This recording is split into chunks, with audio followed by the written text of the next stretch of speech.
audience are a bunch of early stage entrepreneurs. Yeah. And so obviously, being a guru, they're going to have certain questions that they'd like us to ask. But first and foremost, given, I guess, your incredibly impressive career, what advice do you have for entrepreneurs that are just starting out? Okay, you have in your own head the ideas that you're really going to work by. So when you hear people like me talk about it, first of all, don't believe them, because you know, in the end, you're going to know what's important to you in starting your company and what important things, and they might have ideas that don't apply to you. I start out, and I don't. It's hard to say one thing's most important. If it's one thing, it's that for what you're doing, you have an internal passion that goes back to maybe your childhood, something you have a reason for doing, and the reason isn't to make a company. The reason is because you want this particular product in your own life, or you want this particular product, whatever service, to the world, so there'll be a better place. And if you really are driven by, I want to make this thing happen. I've talked about it to my friends, and I'm proving myself, and I'm going to be judged. This thing is me. When I create it, it is me, so I'm going to make it as perfect as I can. So have the passion first and the real thing, and not just say, it's an idea that passed by my head, and I'll consider it for now. You'll get a million. You know what? How many good ideas are you going to have in your life? Let's say several. Well, you're going to have more than one. It's not your last idea. You know, give it a while and a try, and if it doesn't seem to be the great one that's just driving you, you know, have a time limit. You know, maybe at the most a year. Go on to something new. That's interesting. Come up with one of your other ideas. Yeah. So you think you should recognize when you've failed? You should be able to call something at some point in time. And if you're not totally driven by, you know, the passion, and the people that are doing it with you aren't totally driven by passion, it's something else, and maybe we'll make this. Let's go back and think up another idea. It's a real good approach. Have you ever had that experience? Have you ever stopped dead in your tracks and said, you know what, I don't like the path I'm on, and I'm going to take a new direction? I've had the luxury of not having to deal with that or think about it too much. No, I've always been doing what I want to do. Okay. Well, with that being said, I mean, if you could go back and change anything, number one, if you're an entrepreneur, you're starting a company, if you're doing it the right way, you're working so hard. You know, it's pretty hard to do it later after you've had a family. If you're spending a lot of time just partying and socializing, you know what you're not going to do is go to a job as somebody who isn't.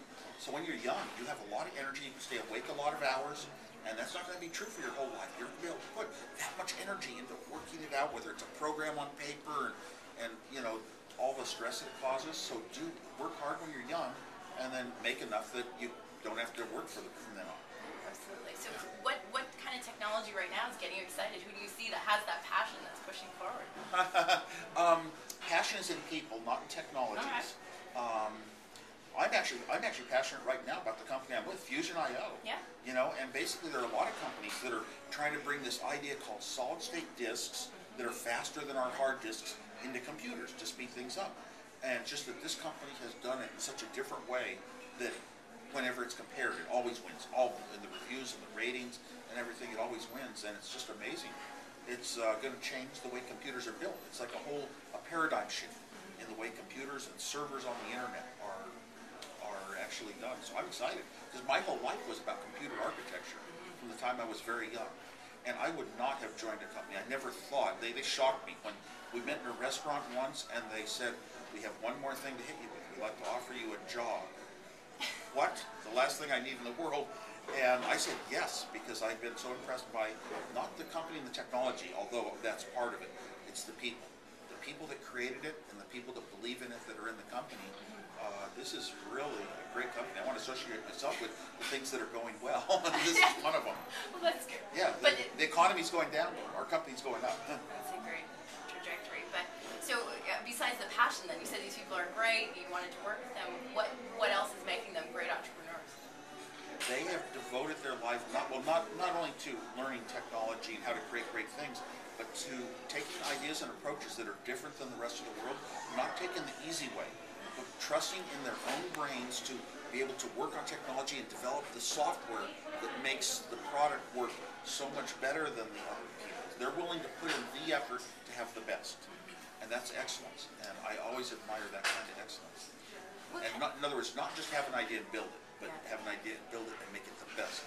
When you're talking about user interface and things, what kind of involvement do you do to pull in the community and pull into the users while you're building these products? Well, I'm too new to the company to answer. The company's been around since 2006. Started shipping product in 2008. They raised $70 million this year. I joined them after that. I had no part of that. Joined them after that, and they asked me to, and I'm excited. I'm getting involved. I'm going through a lot of education. I'm going to conferences, and I'm talking to the engineers in the company, learning about the product. I'm thinking up ideas when I go to sleep at night of, here's an idea that I might want to propose that might make it better and faster, and so I might be out in outer space because I don't understand it fully enough yet. That's very exciting. So I'm lucky, yeah, but I'm just lucky to be, here. I went out to Salt Lake City where the company's based. We also have offices in Silicon Valley where I live, but in Salt Lake City, yeah, it's just, I was so impressed by the people that work in the place. They just looked like really, people that are really going to run it, be a big part of a company. And it's a medium-sized company now, There were about 40 engineers out there. And I thought, oh my gosh, we've got about 15 salespeople, maybe 20. Wow, that's fair size. Yeah, it's fair size in a very short time. Started selling a year ago. Wow. So. Well, one last question for you. I mean, yeah. in the past, you've seen the landscape change. Sort of between the 70s and now, what changes do you see that are available, opportunities available for entrepreneurs and startups? How's that landscape Well, evolved? it was really in the 90s with the internet came about. I think there are more opportunities related to the internet than anything else, even if it's hardware. Our hardware is related to the internet more than anything else in the world. And what it did was the internet opened up new categories of applications that you had never thought of. Look at from social networking sites. I mean, nobody could have ever foreseen that. Just the Wikipedia. We had encyclopedias before. Who was to know that such a thing? These things you can't predict in advance, and they're usually spurred by a new technology that makes them possible. So, the same thing with my company. We're making a product that's going to make totally new applications of computers possible, and yet we don't know what they are. It's exciting. We don't even have a list of these are the top 20, because there'll be a 21st one that's higher than our list. Oh yeah. Well, I'm sure I can speak on behalf of everyone that we're all excited to see what you do. Yeah, it's very exciting. Now, I've been involved with a lot of more normal entrepreneurships. Young people, good ideas, trying to start a company, get a group of people together, and I give them advice and try to help them. I'll meet with them anytime I can, restaurants, in their little offices if they're starting in their homes, and because I care so much about that, because it's more like what Steve and I did. We were in our young 20s. We had no money, no savings account, no things like a car we could sell to get money, and we had no experience in business. Had never worked for a company in business. Had never taken a business class in a college. So we were just basically using your head and spotting where the opportunities were, going that way. So flexibility, being able to sense where is the exact rightness in a product. Where do people really want it to be? That's one important thing. That's great. Well, thank you very much. I really appreciate you taking the time. Yeah, my pleasure. Nice to meet you. Yeah.